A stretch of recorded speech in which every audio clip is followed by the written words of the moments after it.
Oh, sorry, I was getting into that. Hello and welcome to another video from A Tribe Called Cars. My name is Ben Griffin and this is a video all about the Alfa Romeo Stelvio Quadrifoglio.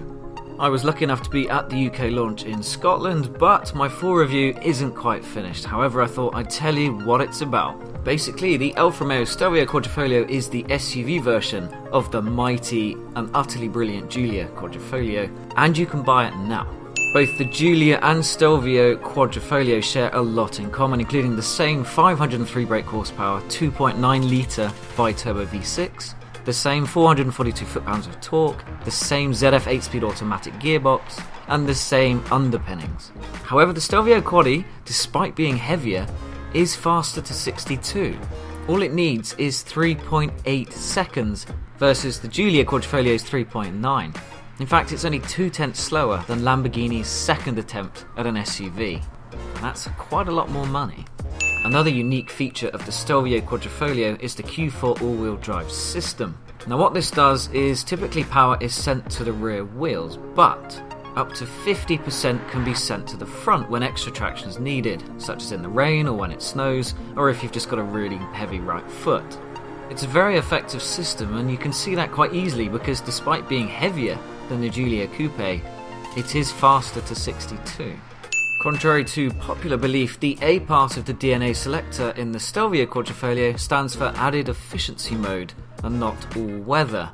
Easing into this mode deactivates 2 cylinders, so you get better fuel economy and a quieter drive, obviously at the expense of performance though.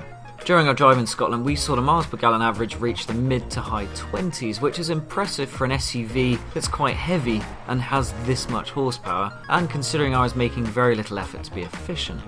You can of course just slap it into dynamic or race mode and enjoy as much noise and power as possible.